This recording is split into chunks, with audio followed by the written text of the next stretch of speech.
এত টেস্টি আমার এই কচু শাকের ভর্তা। আমার মতো এই কচু শাকের ভর্তা টক আম দিয়ে আপনারা কি কখনো খেয়েছেন? টক আমটা নিয়েছি, তার সাথে অনেকগুলো কাঁচামরিচ, অনেকগুলো পেঁয়াজ, অনেকগুলো রসুন, তার সাথে আরেকটা পিওর কথা বলি। আমার এই ভর্তার পিওর সত্যি কথাটা হচ্ছে এই ভর্তাটা এক ফোঁটা তেল ছাড়া করেছিলাম। রান্নার শুরুতে আমি কি কি জিনিস নিয়েছি? রসুন, অনেকগুলো কাঁচামরিচ, সবুজ কাঁচামরিচ, টাটকা কাঁচামরিচ, তারপর পেঁয়াজ আর থেকে সদ্য পাড়া একটি টক আম। কিছু ইনগ্রিডিয়েন্টস আমি মনের মতো করে আজকে রেডি করে রেখেছি। আর অনেকগুলো পেঁয়াজ, অনেকগুলো কাঁচামরিচ, অনেকগুলো রসুন রেডি আর একটা টক আম। আজকে ভর্তার শুরুতে আমি সব কিছু মনের মতো করে রেডি করে রেখেছি। বাহিরে এত চড়া রোদ, তার উপর আবার টক ভর্তা কচু শাক পাতার সাথে খুবই খেতে ইচ্ছে করছিল আজকে আমার এই রেসিপিটা। শাকগুলো ভালো করে ধুয়ে রেখে দিয়েছিলাম, একটা একটা করে ভালো করে ধুয়ে এইভাবে কড়াই আমি রান্নার জন্য রেডি করে রাখা পেঁয়াজের কুচি, তারপর কাঁচা টক আমের কুচিগুলো আমি কচু শাকের উপর রেখে দিচ্ছি। এগুলো গোটা গোটা ছিলে শুধু রেখে দিয়েছিলাম ধুয়ে, আর এগুলো আমি দেব কচু শাকের সাথে।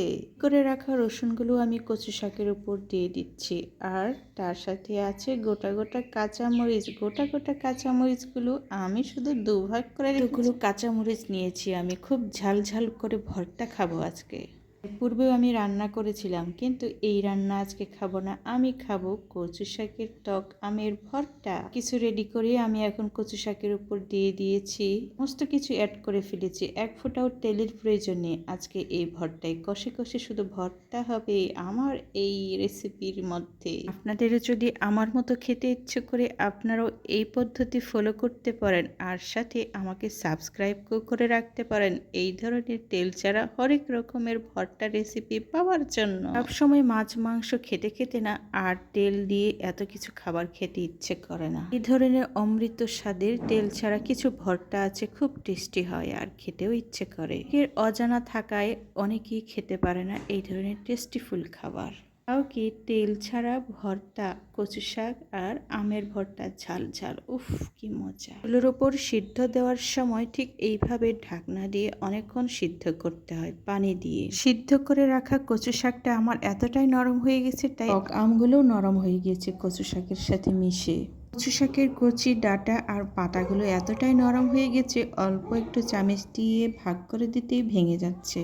কি সুন্দর একটা স্মেল আসছে। কচু শাকের একটা নিজস্ব স্মেল তো আছেই, তার উপর আবার টক আমের একটা টক টক স্মেলের ঘ্রাণটা আমার এতটাই ভালো লাগছে, খুব তৃপ্তি পাচ্ছি আজকে। আমার এতটাই খেতে ইচ্ছে করছিল। তুই মাছ মাংস খাই না কেন, এই কচু শাকের টেস্টের সাথে সবকিছু হার মানবে। শাকের টেস্টের সাথে সবকিছুর টেস্ট যেন একেবারেই ভিন্ন।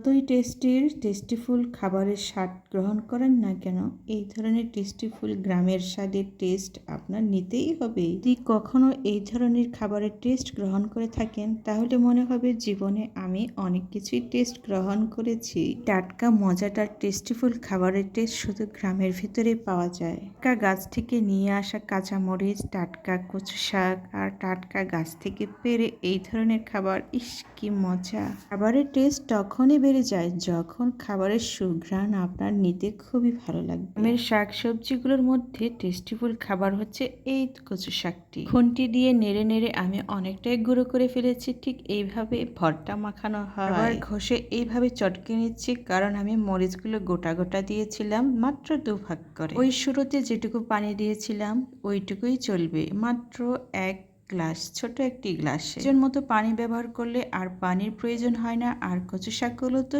খুবই নরম তুলতুলে ছিল, যেহেতু পাতা তুলতুলে নরম হয়, তাড়াতাড়ি সিদ্ধ হয়ে গেছে আর খুবই নরম ভর্তা আমার রেডি হয়ে যাচ্ছে ধীরে ধীরে। টক ঝাল ভর্তা কি আপনারা কখনো খেয়েছেন নাকি খাননি? আর যদি না খেয়ে থাকেন, একবার হলেও খেয়ে দেখবেন। এই টাটকা রান্না ভর্তাগুলো খেতে হয় ঢাউটা গরম ভাতের সাথে। আমার রান্না করা গরম ভাত রেডি আছে। এইবার শুধু আমি অপেক্ষায় আছি এই ভর্তাটা হয়ে আমি ভর্তার মধ্যে খুবই সামান্য পরিমাণে কম পানি দিয়েছি, আর এইভাবে আমাকে বারবার খুন্তি দিয়ে নেড়েচেড়ে দিতে হচ্ছে। এইভাবে আমার রেডি হচ্ছে কচু শাকের টক ঝাল ভর্তা। কি হয়তো আমার ভিডিওটি দেখে বলবেন কতদিন থেকে এমন টক ঝালের ভর্তা খাই না, তো দেরি কিসের, এখনই তো এটা খাওয়ার সময়। গাছে সেই টক আম ঝুলে থাকে আর কচু শাক তো রেডি আছে। আপনার বাড়ির আশেপাশে এমন টাটকা কচি কচি কচু শাক পাওয়া যায়। খুঁটি দিয়ে বারবার ঠিক এইভাবে নেড়েচেড়ে দেওয়াতে আমার ভর্তা ভালো করে মথে যাচ্ছে আর মিক্স হয়ে যাচ্ছে। যখন আমার ভর্তাটি খুব সামান্য পরিমাণেও পানি থাকবে না, আঠা আঠা হয়ে যাবে, তখনই বুঝবো আমার ভর্তা রেডি। অনেকটাই পানি লেগে আছে ভর্তার মধ্যে। আমি অপেক্ষায় আছি কতক্ষণ এটা আরো শুকিয়ে আঠা আকার ধারণ করবে। রাখতে হবে এই অবস্থায় চুলার আঁচ খুবই সামান্য পরিমাণে দিয়ে রাখতে হবে। খেয়াল রাখতে হবে ভর্তা যাতে কোনো মতে নিচের অংশে লেগে না যায়। এই কারণেই বারবার চামচ দিয়ে ঘুলটিয়ে নেড়েচেড়ে দিতে হবে। আমার প্রায় শেষের দিকে, এখন আমি পরিমাণ মতো লবণ দিয়ে বারবার নেড়েচেড়ে দিচ্ছি। এভাবে নেড়েচেড়ে দেওয়াতে আমার ভর্তার টেস্ট আরো বেড়ে যাবে, এটা চারিদিকে ছড়িয়ে মিশে যাবে আর টেস্টটা খুবই টেস্টিফুল হবে। এমন টেস্টিফুল খাবার কার না খেতে ইচ্ছে করে, আমার তো খুবই খেতে ইচ্ছে করছে। এতটাই সুগন্ধি আর এতটা সুঘ্রাণ ছড়াচ্ছে, এখন নিচের দিকে হালকা লেগে লেগে যাচ্ছে আর খুব সুঘ্রাণ ছড়াচ্ছে। কচু শাক অনেকেই আবার কলা পাতায় মুড়িয়ে ভর্তা করে খায়, সেটাও অনেক টেস্ট। আজকের এই চড়া রোদ্রের দিনে এই ধরনের ঝাল ঝাল টক টক আমের ভর্তার সাথে এই কচু শাক ভর্তা মিলেমিশে কেমন জানি চমৎকার একটা আইডিয়া। আর এই টেস্টিফুল আইডিয়া আপনাদের কেমন লেগেছে অবশ্যই জানাবেন। সবসময় মাছ মাংস খেতে খেতে মুখের টেস্ট একবারই নষ্ট হয়ে গেছে। টেস্ট ফিরে পাওয়ার জন্য আমি আজকে এই রেসিপিটা করেছি, শুধু আমার জন্য নয়, আমার বন্ধুদের সাথেও শেয়ার করছি। আমার বন্ধুরা ইচ্ছে করলে ওনাদের রান্নাঘরে এই ধরনের টেস্টিফুল খাবার তৈরি করে খেতে পারবে।